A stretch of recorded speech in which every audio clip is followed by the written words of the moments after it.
Okay, so I'm going to talk about the state of spatial temporal asset catalogs. So like I alluded to, I wear a couple hats. I work at Planet 3 days a week, or 4 days a week now, Radiant Earth 1 day a week. So Hamid said about my technical fellowship at Planet, I do a bunch of the product stuff.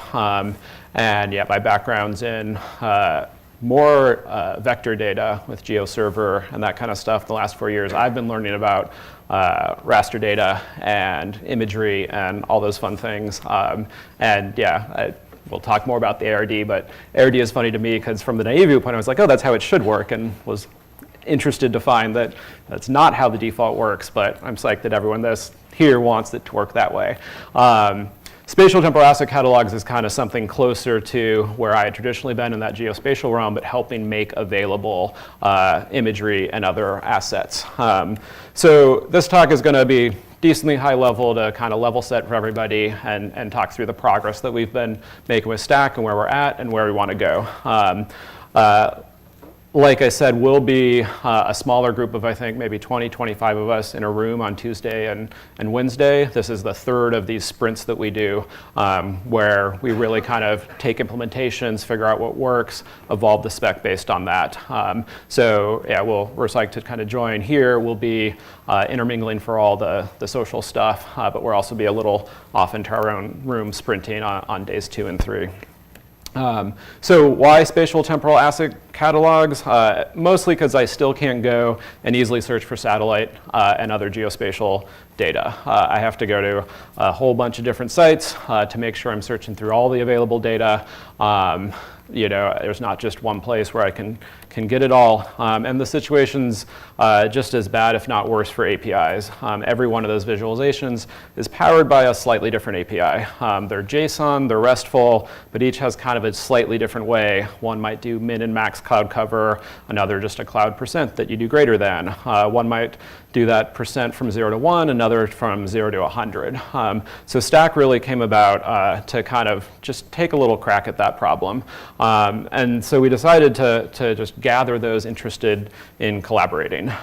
Radiant Earth convened. A lot of this will sound familiar. Planet and GE kind of each supported one of the days of the little sprint at the beginning. And similar to what Ignacio said at this one, I was going to be really excited if we got 10 people. We got 25, you know, just kind of through our networks. I don't think we even advertised at all like this one. We just kind of talked to people that we knew, and before we know it, we had a full room to kind of tackle this problem. And we didn't have a name. We just had a group of people that were interested in this sort of problem.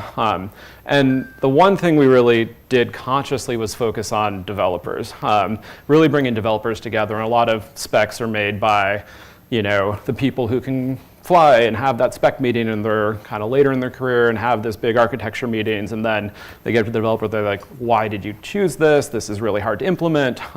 So we really wanted these kind of practical conversations about how to make code work together and have the spec come out of that. So yeah, I was a little bit of an asshole by the kind of keeping people from the first one. I was like, no, you can't come. Like, are you coding every day? Unless people were coding, that's who we wanted really in the room. And yeah, it was a great coming together. I'll go into a bit more. And then we also kind of started with this core set of principles of just how we were going to work together. Go lighter. And yeah, like, kind of set those down of, hey, if you're showing up, you're going to these principles. I think in the session tomorrow, we're going to do a deeper dive on STAC that everyone's welcome to come to, and I'll dive into some of those principles, but kind of started with that little operating system of how we worked. And the key really is just, yeah, start with implementation. You know, it's not starting with an idea of how to do things. It's starting with the individual implementations that everybody brought. So yeah, Paul had worked on Hexagon's geospatial. Jeff had worked on DG's APIs. You know, a bunch of people in this room. Jason had done the NASA CMR. We brought everyone together, and they started with those implementations, and the conversations was really practical of how do we make a common implementation, not how do we solve this problem theoretically, but what did I do to solve this problem? One little side thing to mention is this foundational technology that Hamed mentioned, which is this cloud-optimized GeoTIFF. And it's really actually orthogonal to STAC. You don't need a cloud-optimized GeoTIFF to do STAC at all, but it makes things a whole lot more interesting. I'm guessing most people have heard of cloud-optimized GeoTIFF, but the quick preview is it's a particular type of file, a GeoTIFF, that enables online streaming. So you can render tile services on the fly just from a URL. So this is just a URL that sits online. I can point my little map at it, and it renders it with a tile server that's running on a Lambda service. So yeah, this is stored in OpenAeroMap, but I can just grab that URL and visualize it. And it's kind of just this foundational technology that makes catalogs online a lot more interesting because you can actually do stuff with the catalogs online. Whereas previously, you'd search a catalog and then you'd have to call somebody up or find it in some other way, where this says, hey, I want to use this right now. This is Raster Foundry, and so you can even do band math. I think this is an NDVI and a water mask applied on the fly to a cloud-optimized GeoTIFF that's just sitting online. So one of those pieces that makes STAC not possible, but a lot more interesting. So I'm going to take us through what we did at each sprint and use that to highlight some pieces of the spec. So the first sprint took place October of last year. We didn't even have that name for that effort, just gathering like-minded people and kind of tackled on stuff. And the core of this was really to define a core STAC item. So the core fields for interoperability. A lot of us came from a satellite background, so we were jumping into things like cloud cover. Is it cloud_cover or camel case? And is it 0 to 1 or 100? And so you can see this is actually that initial pass of all the fields we had of GSD and azimuth and whatnot.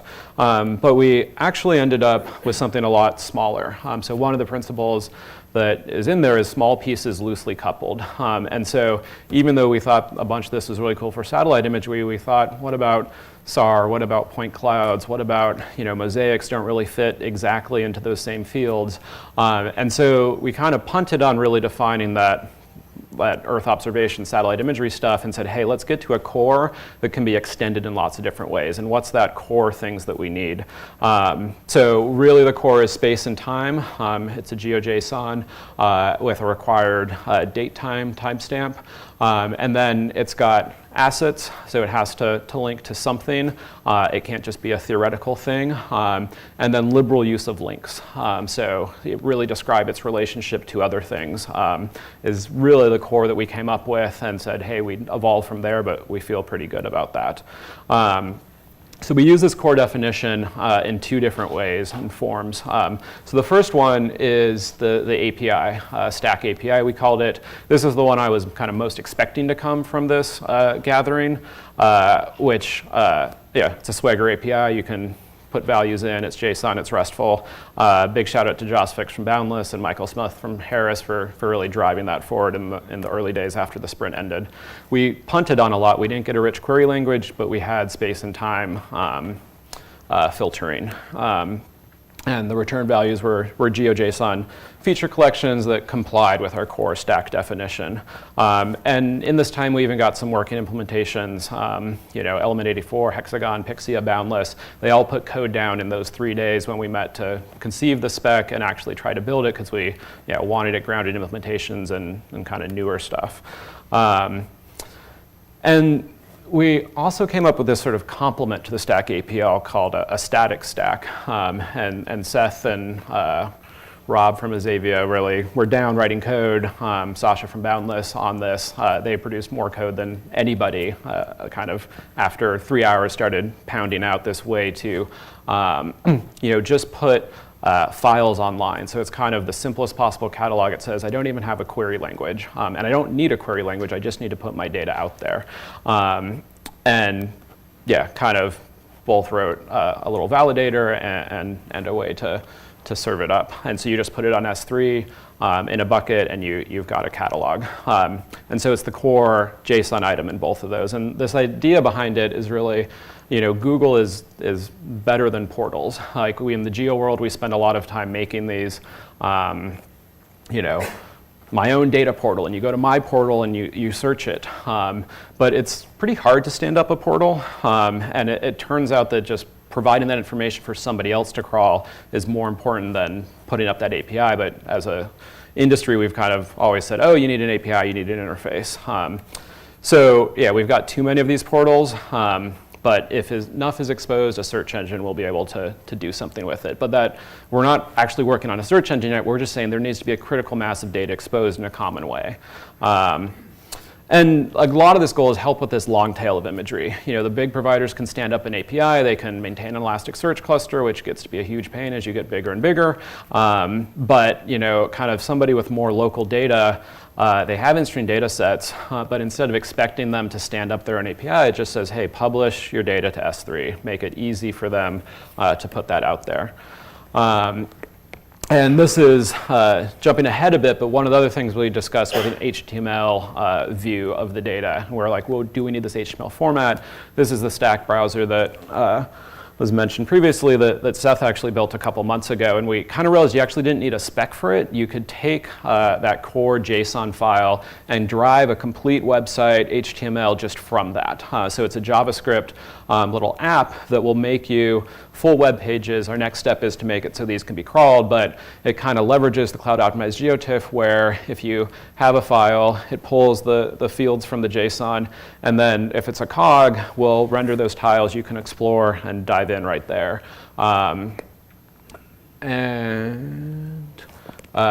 Yeah, it's a kind of full environment. You can go full screen. You can share exactly what that's looking at, and so it's pretty incredible. Like from just that static catalog, you're able to make these kind of richer websites just with these fundamental technologies.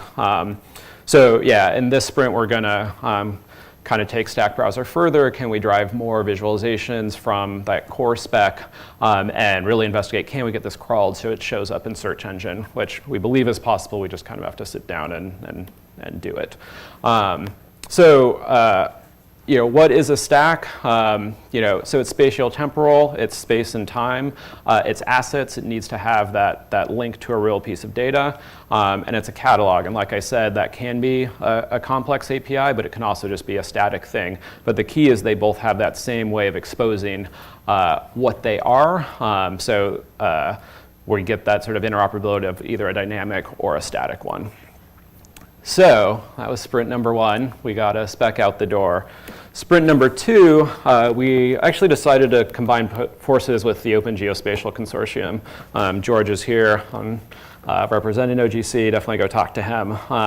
And in many ways, a lot of the energy driving stack was that we were doing interoperability, but kind of innovating on how we built the specs. The intent was always to eventually bring the spec back to OGC, but happily around this time, OGC became a lot more open to kind of shifting their process some, and kind of saw the stack effort and had their kind of own internal effort where people were thinking along similar lines and building tech in similar way.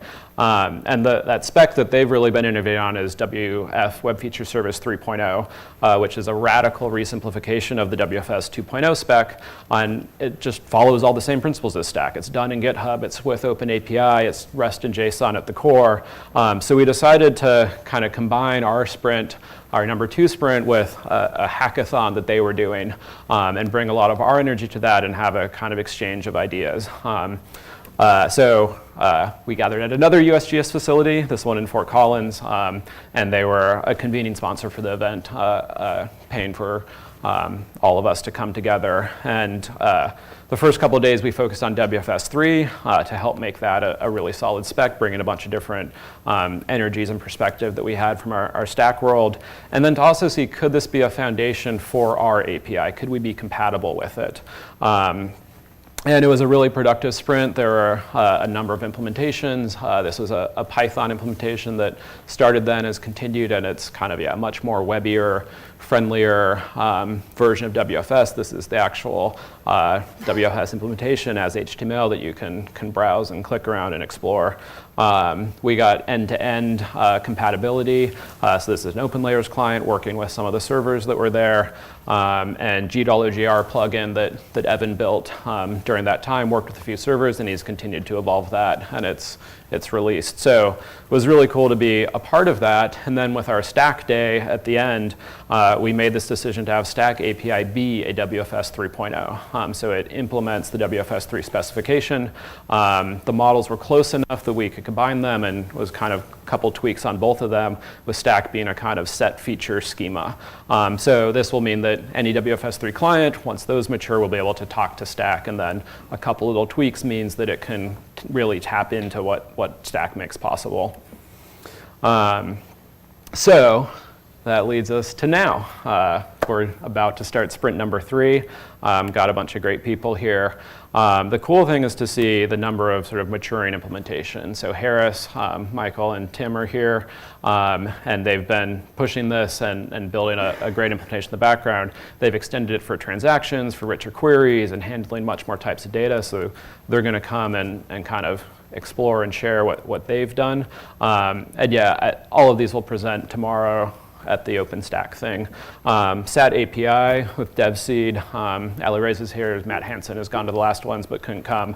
But they've been serving up most of Landsat and Sentinel archives, so 6.3 million records through this API run on AWS. So it's working at scale, and they've been pushing to go forward a lot of the Earth observation profile stuff in STAC and innovating on that.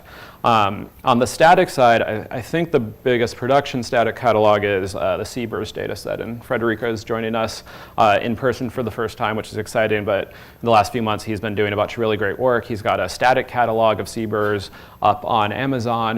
This is showing it with the STAC browser, but then the latest stuff he's been doing is, can the static actually power a dynamic API? So have SAT API read the static one and then use AWS simple notification service to keep that index up to date, and got some pretty promising experiments. And I think we'll sit down and hopefully hash that out, where you can say, hey, a dynamic catalog can just be powered by a static one. And it's cool. In the first one, a bunch of the people who had done the biggest indices, 100 million records at Planet or CMR, they were really excited by the static part of the spec because it's just such a pain to maintain a huge cluster. But to have this format that you could just, no moving pieces was really appealing. So it's kind of cool to see how those two interplay and combine with each other. And then SpaceNet, another one that is really cool. They've done their SpaceNet data sets, are all available as a static stack. And then they host a bunch of other data sets that they're turning into STAC catalogs. The other cool thing that we did at the Radiant Earth workshop was played with a training data SpatioTemporal asset type. So we actually had an asset type that combined the imagery data with the labels on top of it. And there's more work to do with that, but there's an interesting, germ of an idea there. And then it's really cool if you have a STAC browser for it, you'd see vector of the labels as well as the raster. So playing with some of those ideas. So yeah, it's been a number of great implementations. This is kind of everyone that has at least tried something. Many of these are quite early, some of them are mature. People doing even just a prototype internally, but it's really great to see, because this is how we want the spec to be built, by people actually building that implementation first and feeding back into, hey, how can we have the spec reflect that, as opposed to make a spec and then everyone kind of figure it out after the spec is done. So yeah, goals for number 3, we want to tighten, validate, work towards tools to validate, tighten up the open edges. A bunch of people have, we left quite a bit open, and people have had to make decisions, and they've made some of those decisions differently. So we'll see what everyone did and come together. Another cool one that's emerged, in this kind of small pieces, loosely coupled, is catalog level metadata. So engines like Google Earth Engine, OpenEO, Descartes, they kind of operate less on this searching individual scenes. They let you treat a data set, but they were really interested in STAC. And then they sort of realized this isn't quite our model, but STAC also needs a way to kind of talk about each collection of data. So I think we're going to hopefully get to a spec on its own with Simon and Mateus and Justin sprinting on that, and use it in STAC, but also make its own piece that can be used. STAC on the web, push that a lot more. It's one of the directions I'm really excited about, and just get more data out. So some people are just going to sprint on an implementation and expose more data online. So yeah, I mentioned this a couple of times. Tomorrow in the afternoon, we're going to take over we're going to be in one room. I think we're going to have some of us go to another room. Anyone from ARD track that wants to dig in a bit more but isn't sprinting with us the whole time is welcome to come in, talk to us, share your use cases with us, learn if what you do might make sense for that, and we're psyched to welcome you all. And then a couple things on the future of STAC. So we really see STAC as more than a spec, but it's this community of collaborators. The most interesting problems to us can't be solved by a single organization. We need to work together on this. And the spec it's this record of how we work together, but it's not the point of us working together.